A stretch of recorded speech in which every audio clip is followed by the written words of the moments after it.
वास्तव में जब भी मौसम बदलता है, सर्दियों से गर्मी, गर्मियों से बरसात, बरसात से फिर सर्दी, इस तरह से ये अपने भारतवर्ष में तीन मौसम रहते हैं।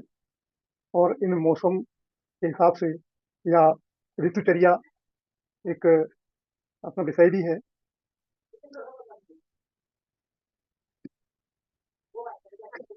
तो अभी सर्दी की विदाई लगभग हो चुकी है। वो बात अलग है, बीच में थोड़ा सा बारिश हुई तो थोड़ी ठंडक आ गई। इसको अपन ऋतु, सर्दी की ऋतु नहीं कहेंगे, गर्म ऋतु ही मानेंगे इसको भी अपन। क्योंकि यदि जरा सी भी गर्मी, सूरज निकलता है तो एकदम गर्म तेज धूप हो जाती है और गर्मी लगना शुरुआत हो जाती है। और सबसे पहली बात तो यह है कि गर्मियों में पसीना आता है, और ये अपने स्वास्थ्य के लिए बहुत लाभदायक है। क्योंकि पसीना आना जो है, आपके शरीर को शुद्ध करने का एक तरीका है पसीना आना। तो आप, क्या है कि कुछ लोग जो होते हैं वो पसीना की वजह से घबरा जाते हैं, अरे हाय पसीना आ रहा और बहुत गर्मी लग रही है, और ये है। इस तरह से देखा जाए तो ये गलत बात है। और पसीना जो है आना चाहिए। और ये हमें गर्मियों के ऋतु में हमारे शरीर को पूरे साल के लिए, पूरे वर्ष भर के लिए आपके शरीर का शुद्धिकरण होता है। जो कि विजातीय द्रव्य आपके अंदर जो एकत्रित हो जाते हैं वो पसीना के द्वारा बाहर निकलते हैं। देखिए, आज एक प्रोसेस भी है अपने देश में शुरू हुआ है कि जिनको किडनी फेलियर्स हो जाते हैं, किडनियों से आपका फिल्टर नहीं हो पाता है, द्रव्य वो ब्लड से अलग नहीं हो पाते हैं, वो पसीना के द्वारा वो उनको दूर करके और किडनी को रेस्ट दे करके पुनः सक्रिय कर देते हैं। ये एक अच्छा प्रोसेस है जो कि अभी अपने देश में कुछ लोगों ने शुरुआत की। इसलिए पसीना का बड़ा महत्व है। और दूसरी बात मैं ये कहना चाहूंगा कि आपका शरीर फुली ऑटोमेटिक वातानुकूलित है। फिर से समझो एक बार, आपका शरीर फुली ऑटोमेटिक वातानुकूलित है। उसको किसी भी वातानुकूल की जरूरत नहीं है। आपको जैसे ही गर्मी लगेगी, आपके शरीर में पसीना आएगा, और उस पसीना से आपका शरीर को ठंडक मिलेगी, ठंडा हो जाएगा, और फिर आप उसी ऊर्जा के साथ और काम कर सकते हैं। लेकिन हमारी मान्यता बदलनी चाहिए। क्योंकि हमारी मान्यता जो है, पसीना आना यानी घबराना, परेशान होना आदि आदि। क्योंकि एक बात बता दें आपको कि मन के हारे हार है, मन के हारे जीत। आपका मन यदि पसीना को घबराहट मानता है तो निश्चित तौर पर आप हार गए, और पसीना को उपयोगी मानता है तो आप जीत गए। आपको कभी सर्दी नहीं लगेगी, कभी लू नहीं लगेगी। वैसे ये तो, ये बात तो आपको मैं भी बता दूंगा कि धूप में नहीं निकलना चाहिए, ये नहीं करना चाहिए, ये भी बताऊंगा, मैं क्वेश्चन बताऊंगा। लेकिन वास्तव में देखा जाए तो ये बताना जो है इतना लाभदायक नहीं है जितना कि पसीने का उपयोग करना लाभदायक। दूसरी बात यह है कि गर्मियों के मौसम में, ताऊ जी, अभी आपने बताया था ना शिविर में एक बार कि जी, एक राजा को बीमारी हो गई और उसको ठीक करने के लिए बहुत सारे वैद्य इकट्ठे हुए। फिर एक वैद्य ने दिमाग लगाया कि भैया ये दवाई इनको पसीने से लेना है और वो पसीना भी अपना होना चाहिए तो ये ठीक हो जाएंगे। हम्म। तो जब हाँ, इस राजा तरह ने के मेहनत। दृष्टांत, हाँ। हम्म, इस तरह के दृष्टांत तो है अपने इसमें। गर्मियों के सीजन में सबसे ज्यादा जो है हीट स्ट्रोक का डर बहुत रहता है, यानी जिसको कहते हैं लू लगना। वास्तव में यदि हमारे शरीर के अंदर जो है पानी की कमी हो जाती है, उस स्थिति में लू लगती है। तो उसके लिए आपको सभी को, हम सभी को निरंतर, लगातार पानी की पूर्ति करते रहना चाहिए। भले ही अब उसमें जो है अ, पानी की मात्रा का उपयोग अ, दिन में ही करना चाहिए, रात्रि के लिए तो मैं नहीं कहूँगा। लेकिन यदि आपकी आदत रात्रि को पानी पीने की है तो वो अलग बात है। बाकी जो है आप चाहें तो रात्रि का पानी का त्याग करके भी गर्मियों में कोई परेशानी आपको नहीं होगी। शरीर आपका वैसा अपने आप चेंज कर लेता है, और रात को पानी की आवश्यकता लगती भी नहीं है। लेकिन आजकल हमारे जो है मॉडर्न डॉक्टर्स हैं, वो तो यही कहते हैं कि रात में भी पियो, दिन में भी पियो, पानी पियो। लेकिन हम नहीं कहते रात को पीने के लिए। आप दिन में ही पर्याप्त पानी ले लें, आपको कोई दिक्कत नहीं आएगी। और थोड़ा सा गर्मियों में, एक मिनट उससे पहले आपको दूसरी बात बताना चाहता हूँ। बातें तो बहुत दिमाग में आ रही हैं, कहीं से कहीं वो गर्मियों के बारे में, कि आप जो है जब भी घर से निकलें तो सिर पर टॉवेल अवश्य होनी। गर्मियों के दिनों में आप सिर पर टॉवेल डाल करके ही घर से निकलें। वैसे खाली सिर कभी भी घर से नहीं निकलें और भरपूर पानी पी के निकलें। ऐसे ये है कि दोपहर में न जाए, अच्छा है जब गर्मी जो है अपने पूरे सवाब के ऊपर होती है, यानी पूरी जोरदारी से होती है, उस समय न निकले, ज़्यादा बेटर है। अपन घर में ही काम करें, लेकिन फिर भी जाना है तो कोई दिक्कत नहीं, जा सकते हो, ऐसा कुछ नहीं है। बस आप, और दूसरी बात ये है कि घर से निकलते समय भरपूर पानी पी लें, और हो सके तो साथ में भी पानी थोड़ा सा लेके अवश्य जाएं, या जितने समय के लिए जाना है उस समय से विचार करके अच्छी तरह से घर से निकलें और वापस आ जाएं। शाम को भी जाना है तो भी जो है पानी का विशेष ध्यान रखें। ठीक है, ये तो रही आपकी बाहर जाने की बात। अब जो है हमारा भोजन गर्मियों में किस तरह का होना चाहिए, ये अत्यंत आवश्यक बात है। इसको आप लोग ध्यान से सुनिए, क्योंकि इसमें जो है बहुत बड़ा रहस्य हमारे जो है जीवन में स्वस्थ रहने का छिपा हुआ है। सर्दियों में कहा जाता है कि आप जो है एक शब्द में कहें तो गरिष्ठ कहें या तेली कहें, भोजन करना चाहिए, लेकिन गर्मियों के दिनों में कभी भी फ्राइड भोजन को प्रेफर न करें। फ्राइड मतलब तला हुआ भोजन, जिसमें कि तेल की मात्रा अधिक हो। और यदि बाई द वे कभी करना भी पड़ जाए तो मात्रा का ख्याल रखें, मात्रा कम करें। और उसके बाद भी जो है हम यदि फिर भी उपयोग कर लेते हैं इस तरह के भोजन का, तो नियमित न करें, कभी कभार कर सकते हैं। कभी कभार करें तो उस समय उसको बैलेंस कर लें आप। कभी पूड़ियाँ खाने को आ जाए तो 8 पूड़ी की भूख है तो 4 पूड़ी नहीं काम पूरा करें, 6 की भूख है तो दो दो या 3 पूड़ी खा करके ही अपन उसको माने उसको पूरा करें। और उसके बाद शाम को या नेक्स्ट डे हम फलाहार पे रहें, तो ये हमारा सब बैलेंस हो जाएगा, कहीं कोई दिक्कत नहीं। और वो पुरानी बात को तो ध्यान रखना भैया, हालत में कि जब भी आप भोजन करें तो बहुत धीमे धीमे और चबा चबा के करें, जिससे कि हमारा पेट कम भोजन में संतुष्ट हो जाए। पेट संतुष्ट नहीं होता है, लेकिन हमारा दिमाग संतुष्ट होता है उसके माध्यम से। चलिए, अब थोड़ी एक निगाह डालते हैं कि सुबह से शाम तक अपने को किस तरह का भोजन लेना है। डाइट चार्ट है गर्मियों के लिए, जनरल सभी लोगों के लिए, आप चाहो तो नोट कर लो। सुबह प्रातः हम 5 बजे या 4:30 बजे बिस्तर छोड़ देना चाहिए। बिस्तर के ऊपर जो कपड़े आपने, गद्दा या जो कुछ भी आपने उस पर मच्छर जाली वगैरह लगा करके सोए हैं, तो उस बिस्तर को आप रोल्ड करके, यानी इसको घड़ी करके एक कहीं रख दें। चादरे को अच्छी तरह से फटकारें और उसको उठा के घड़ी करके रख दें, बिस्तर पे नीचे नहीं रहने देना चाहिए। उसका जैनिज्म में बहुत अच्छा कारण है कि जो हमारे शरीर के संसर्ग से रात्रि में जो कीटाणु कहें, वायरस कहें, वो जो वहाँ समुचन जीव पैदा हुए हैं, उनको हम यदि ऐसे ही छोड़ देंगे तो वो संख्या में और बढ़ेंगे। तो उनको यदि हम फटकार के और बिस्तर को रोल्ड करके रख देंगे तो उसके अंदर फिर पैदा नहीं होंगे, ऐसा श्रावकाचार्यों में लिखा हुआ है, आचार्यों ने लिखा है। उसके बाद फ्रेश होना आदि क्रियाओं से निवृत्त होकर के कम से कम कुछ नहीं तो नमोकार मंत्र या जो भी आपका मंत्र हो, यानी ईश विनय अवश्य करें। मंदिर नजदीक हो, मंदिर जा सकते हो तो मंदिर में जाके करें, नहीं जा सकते हो तो अपने घर पर ही जो है इस तरह से कुछ ना कुछ अपने अध्यात्म, अध्यात्म शब्द आ तो रहा है लेकिन ठीक है, अध्यात्म ही बोलते हैं इसको जनरली, मैं भी बोल देता हूँ। इस तरह से कुछ ना कुछ अपना अपने कल्याण के लिए अवश्य करें। उसके बाद सूर्य उदय के बाद 1 गिलास, 2 गिलास, 2.5 गिलास, 3 गिलास, जितना पानी आप पी सकते हैं उसमें कम से कम 1 नींबू, ज्यादा से ज्यादा 2 नींबू का अच्छी तरह से निचोड़ करके, उसके छिलकों को भी उसमें निचोड़ के, और उस जल का बैठ करके धीरे धीरे चम्मच से सेवन करें। तो उसका पूरा ध्यान दें, नींबू के साथ में नमक, शक्कर, जीरा कुछ भी नहीं मिलाना है, सिर्फ नींबू पानी का ही उपयोग करना है। ये खासकर गर्मियों में तो बहुत ज्यादा आवश्यकता इसकी पड़ती है, क्योंकि गर्मियों में भी हमें विटामिन सी की बहुत जरूरत पड़ती है। वो पर डे हमें उसका पोषण करना चाहिए, पर डे उसको लेना चाहिए, क्योंकि 24 घंटे के अंदर जो एक्स्ट्रा विटामिन सी शरीर में रहता है वो निकल जाता है, उसमें रिटेन होने की कोई आवश्यकता नहीं है। लेकिन प्रतिदिन विटामिन सी चाहिए हमारे शरीर निर्माण के लिए।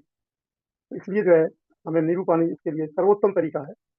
और नींबू पानी भाई यदि नहीं पसंद है, नहीं पीना चाहते हो, तो शाम को एक उसका विकल्प भी है। तो कुछ लोग कहते हैं नींबू से दर्द हो जाता है, ये तो खैर थिंकिंग है, दिमाग का सोच है। कोई ऐसी बात नहीं कि इससे कोई दर्द होता हो। फिर भी आप शाम को एक 30-40 ग्राम गुड़ शुद्ध हो लेने के लिए, गुड़ शुद्ध होना चाहिए, और उसमें सूखा हुआ आंवला, अब गीला आंवला तो मिलेगा नहीं, सूखा आंवला लगभग 10 ग्राम के करीब डाल करके और रख लीजिए। सुबह उसको या तो पिसा हुआ पाउडर हो उसका आंवले का, तो वो डाल दीजिए, और सुबह उसे मिक्स करके आप धीरे धीरे घूट घूट पी लें, तो वो नींबू पानी ऐसा ही अच्छा एक मीठा पेय पदार्थ है, आप ले सकते हैं। उसके बाद आप या तो पहले मंदिर हुआ या मंदिर बाद को जाते तो बाद को जाएं, यानी एक ये प्रक्रिया के बाद स्वल्प आहार में हमेशा जो है सिर्फ रसीले फल का ही इस्तेमाल करें, जैसे खरबूजा है, तरबूज है, इस सीजन में आम आते हैं, और क्वालिटी भी ठीक आती है गर्मियों में कि आम आम भी ले सकते हैं। जैसे इस तरह के फलों को सुबह नाश्ते में प्रेफर करें। कोई भी तला हुआ पदार्थ कोई नहीं खाएं, बिस्किट बिस्किट आदि घर के बनी हुई नमकीन आदि का इस्तेमाल ना करें, बाजार की तो बात छोड़ दीजिए, और चाय तो बिल्कुल नहीं पीते। चाय की जगह आप ये अपने हर्बल हर्बल टी टी कहना तो अच्छी बात नहीं है। हाँ, तो हम तो उसको कहते हैं अमृत पेय, कहते हैं अमृत पेय में 5-7 चीजें, 8-10 काढ़ा चीजें काढ़ा जो हमको बताते काढ़ा। हैं। हाँ, काढ़ा भी कह लो। काढ़ा सब थोड़ा आयुर्वेद में जाता है, तो लोग कहते हैं अरे ये तो रोजाना पीने में थोड़ा सा हमको अच्छा नहीं लगता काले नाम से। बाकी अमृत पेय नाम मैंने दिया है इसका, और उसमें आप एक से लेकर के घरेलू है, उसमें जैसे काली मिर्च है, लौंग है, इलायची है, अ, आदि आदि सब, दालचीनी वगैरह, मेथी मेथी दाना आदि, ये सब मिला करके 14 चीजों का बनाया हुआ है। इसमें से आप एक चम्मच को उबाल करके और आप ले सकते हैं, लेकिन गुड़ के साथ में शक्कर का इस्तेमाल न करें। ये थोड़ा सा आपको अटपटा लग रहा होगा कि गुड़ जो है गर्मियों में खाने के लिए बता रहे हैं। भाई साहब, मैं आपको बिल्कुल गारंटी लेता हूँ, मैं तो गुड़ ही लेता हूँ, मुझे कभी कभी नहीं किया, कोई बुखार नहीं आया गुड़ गुड़ खाने से, बिल्कुल भी बुखार नहीं आया, कोई टेम्परेचर आज तक नहीं बढ़ा गुड़ खाने से। पता नहीं क्यों ऐसा, कारण तो मुझे मालूम है, थोड़ा लंबा है, मैं पहले बता भी चुका हूँ, शायद आपके ध्यान में होगा। जी, ध्यान में आ गया होगा तो हम नहीं बताते, तो समय अपन अपने अपने हिसाब से बहुत जल्दी भाग रहा है, बातें बहुत कुछ कहने को है। देख लीजिए आप, आपकी जिज्ञासा हो तो ये गुड़ को गर्म और शक्कर को ठंडा कैसे माना गया है, तो उसका रीजन मैं आपको बता सकता हूँ। जिज्ञासा हो तो बताएं, और मालूम है तो फिर नहीं बताते। क्या राय है आप लोग, फटाफट बताइए। बता दीजिए ताऊ जी। जी बता दीजिए। बता दें दोबारा? चलिए, देखिए, ये जो मेरी जानकारी है वो बिल्कुल ही व्यवहारिक है और तथ्यों पर आधारित। एक अंग्रेजों का यहाँ राज्य था, और उस समय 1900 लगभग 25 और 28 के बीच में इंग्लैंड में उन्होंने पहले यहाँ सभी जगह गुड़ और गुड़िया शक्कर, उसी गुड़ की शक्कर उसको पाउडर रूप में करके वो इस्तेमाल होती थी। कोई केमिकल यूज नहीं होता था, कैसा भी गुड़ में और शक्कर में।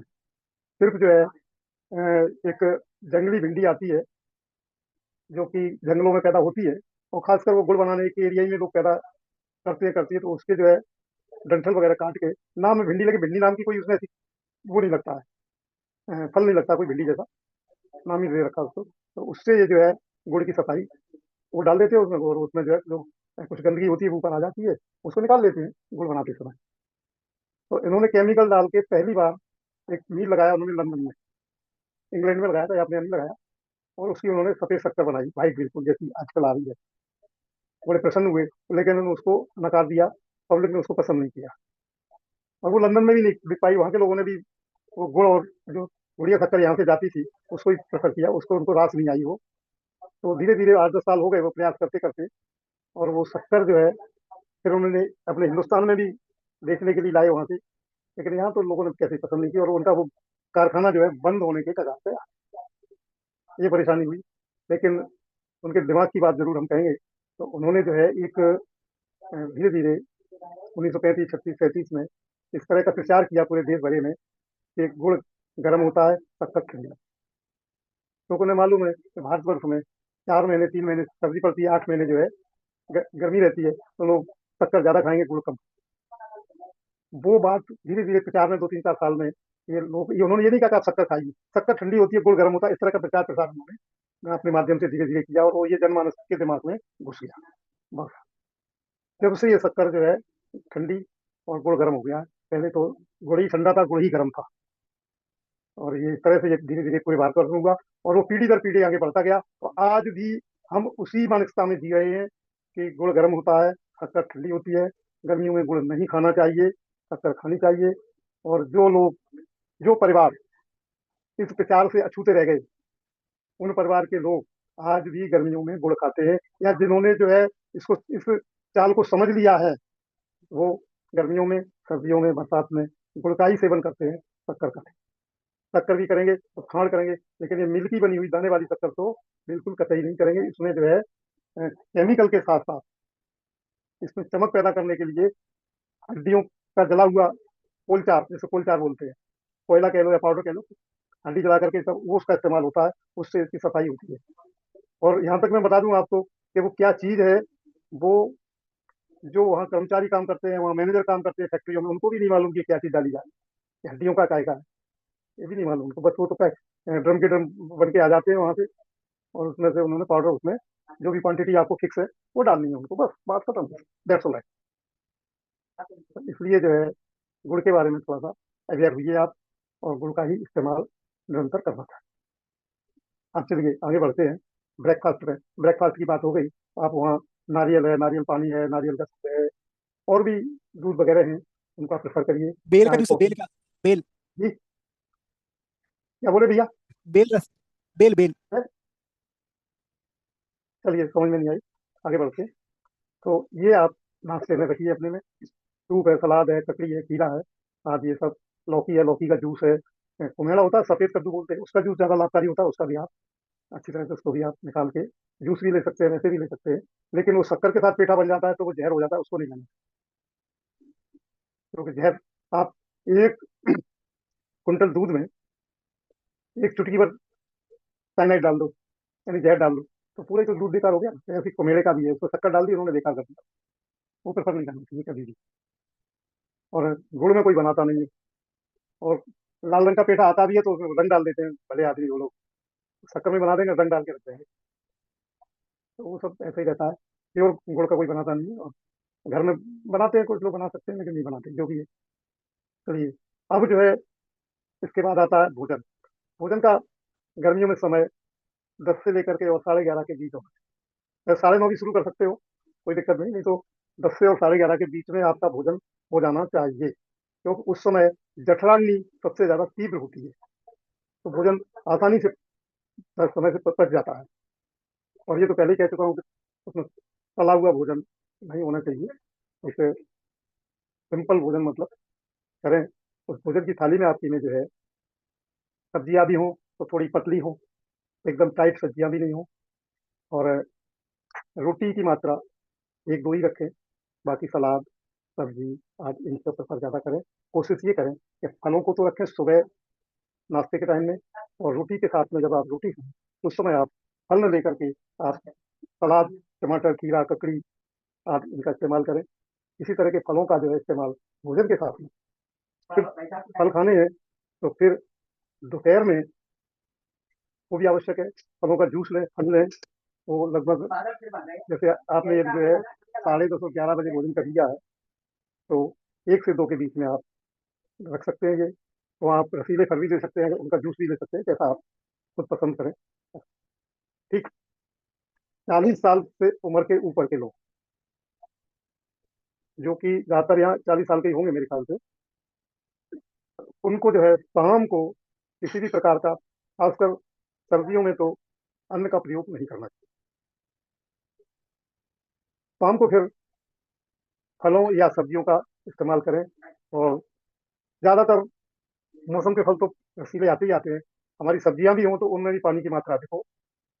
और दूध लेना है हमें तो हम जो है वनस्पति का दूध लें, गाय भैंस का दूध न लें। वनस्पति में जैसे नारियल है, मूंगफली है, काजू है, बादाम है, उनको भिगो करके उनका दूध बना सकते हैं हम। और भी चीजें हैं, उनका दूध आप बना लीजिए, उस दूध को आप इस्तेमाल करें। रात्रि भोजन तो 100% निषेध है, आप शाम को सूर्य से पहले भोजन कर लें, उसी समय जल का भी ग्रहण कर लें, तो आपकी ये दिनचर्या जो है भोजन के संबंध में, और कोशिश ये करें कि हम हवादार स्थान पर विश्राम करें रात को, जहाँ के नेचुरल एयर आती है। लेकिन ये मुझे जरा आज के समय में, कुछ लोग जो भाग्यवान है उनको तो मिल जाता है, बाकी दुर्भाग्यपूर्ण लोगों को ये सुविधाएं नहीं मिलती हैं। अब वो मैं उनके लिए दुर्भाग्य के लिए क्या कहूँ। और जैसा भी है, कोशिश ये करें कि एसी में तो कम से कम न सो। थोड़ा पसीना आता आने दो भैया, और वो पसीना ही आपका एसी है। एसी में न सोएं, ये एक अच्छी बात है। हम एसी में सोएंगे, एसी में, एसी कार हमारी, ऑफिस हमारा एसी है, सब कुछ एसी एसी है। तो आप निश्चित मान के चलिए कि आपको रोगी होने से कोई बचा नहीं सकता। दूसरी बात यह है कि घर में भी चप्पल पहन के रहना ये कोई अच्छी बात नहीं। आप, ठीक है, आपका फर्श जो है वो भले ही जो है दूसरी मंजिल है, तीसरी मंजिल है, लेकिन कम से कम मिट्टी का तो है। भले ही वो टाइल्स हो, लेकिन टाइल्स भी तो मिट्टी ही है। आप उसके संपर्क में रहेंगे, आपको ऊर्जा प्राप्त होती है। तो इसलिए माता आपको ऊर्जा देगी भरपूर। आप कम से कम बाहर निकलते, ठीक है, चप्पल पहन लीजिए, वो तो आवश्यकता है, मैं मना नहीं कर रहा हूँ। लेकिन कम से कम जूते तो न पहने गर्मियों में, मोजे नहीं पहनना चाहिए गर्मियों में किसी भी कंडीशन में। आप चप्पल, हल्की लाइट चप्पल पहन करके ही जो है बाहर भी जाएं। अब वो किसी को जो है आदत पड़ गई है जूते पहनने की, मोजे पहनने की, बदल सकते हो आदत में, कोई खास बात नहीं है। क्योंकि अभी एक जानकारी मुझे मिली है, और पहले भी थी, उसमें पुष्टि हुई है कि हमारा शरीर निरंतर बदलता रहता है। यानी यदि हम आचार्य देवों की बात करें तो परिणमन होता है, शास्त्र की भाषा में बोले, उसका परिणमन होता रहता है। ये आजकल वैज्ञानिकों ने सिद्ध कर दिया है कि कोशिकाएं, आपने पढ़ा होगा फर्स्ट ईयर के कोर्स में, जो भी जिन्होंने फर्स्ट ईयर में है वो, कि कोशिकाएं निरंतर बनती रहती हैं, नई कोशिकाएं बनती हैं, पुरानी जो है कोशिकाएं जो है अ, अलग होती रहती है, शरीर से मरती रहती है उस शब्द में कहें तो। और नई कोशिकाएं निरंतर बनती रहती हैं, हर समय बनती हैं, आपके सोते समय भी कोशिकाएं बनती हैं, और आपका शरीर बदलता रहता है। और ऐसा कुछ वैज्ञानिकों का, या कुछ उनका ऐसा अनुमान है, या कुछ प्रैक्टिकल भी किए कुछ लोगों ने, 7 साल में पूरा शरीर बदलता। पुरानी, 7 साल पुरानी कोई भी कोशिका किसी तरह की नहीं रहती है, रहता है तो सिर्फ एक जो है आपका मन।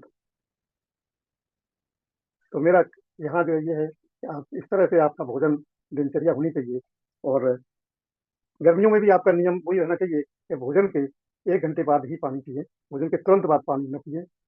उसका कारण जो है बहुत सटीक है, पहले बता चुके हैं, लेकिन अब सामाजिक बात है तो ये है कि पानी हमारे स्टमक में, ये भोजन लगभग 1 घंटे, जो भोजन आपने अभी दांतों से चबा चबा के किया है, तो वो जो आपके स्टमक में यानी अमृत में गया है, वहाँ ये लगभग 2 से लेकर के 2.5 घंटे तक रुकता है, 3 घंटे तक। और वहाँ इसका मंथन होता है, तो ये छोटे छोटे कणों में परिवर्तित होता है, बारीक कणों में, जिससे कि उसका रस बनता है। तो जैसे मान लो हम इमीडिएट पानी की मात्रा ज्यादा ले लेंगे, तो वो फिर आपका घोल जो है प्रॉपर नहीं बनेगा। तो उसके लिए शरीर पानी को पहले अलग करेगा, उसमें लगभग 1 घंटा विलम्ब हो जाएगा। उस 1 घंटा के विलम्ब की वजह से आपको गैस्ट्रिक ट्रबल, मैं आपसे मतलब जो भी करेगा उसके लिए कह रहा हूँ मैं, गैस्ट्रिक ट्रबल, उसको गैस बनेगी। तो भोजन जब तक वो पड़ा रहेगा, जब तक उसका पानी नहीं निकल जाएगा, जितनी पानी उसकी जरूरत उतना ही उसको चाहिए। जब वो मथ करके पेस्ट हो जाएगा बिल्कुल, उस समय यदि पानी की जरूरत तो आपको प्यास लगेगी, और 1 घंटे बाद आप पानी आराम से धीरे धीरे बैठ करके पिए। ऐसा नहीं करें कि जो है एकदम घट जल्दी पिए, वो नहीं करना चाहिए। मैं बार बार ये बात ये कहता हूँ कि जनरली मैं देखता हूँ लोगों को तो खड़े होकर के और गड़ गड़ गड़ गड़ पानी पी लेते हैं, और वो हमारे प्राकृतिक कोर्स कर रहे हैं, ऐसे लोग भी हैं। अब मैं सार्वजनिक तौर पर टोकता हूँ तो मुझे बड़ा बताते हैं कि साहु जी तो टोक देते हैं।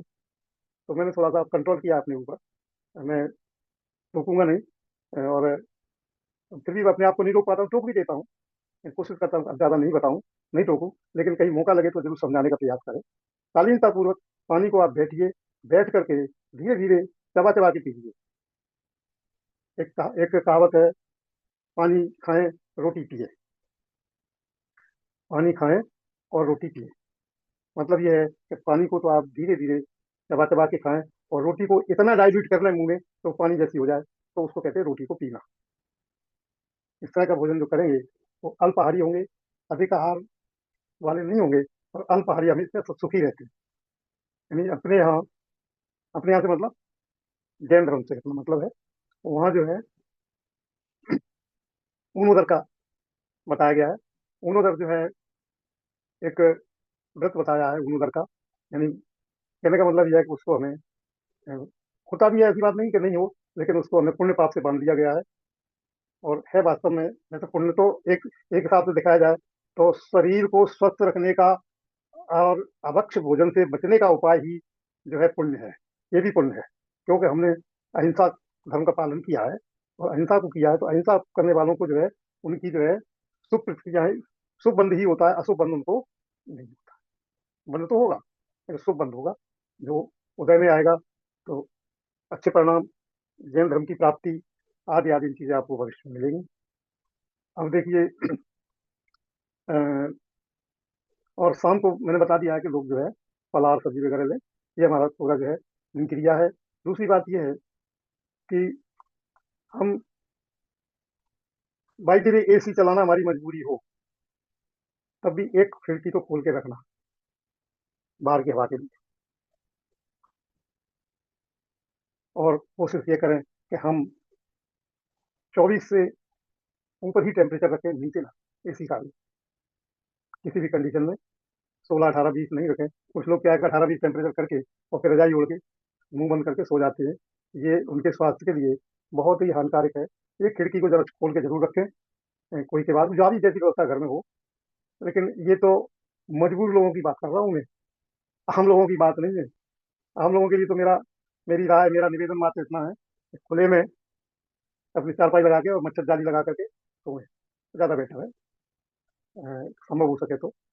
नहीं तो फिर ठीक है जैसा भी है, फिर भी इतना जरूर करें जिससे कि हम जो है अपने स्वास्थ्य को बरकरार रखें। ठीक।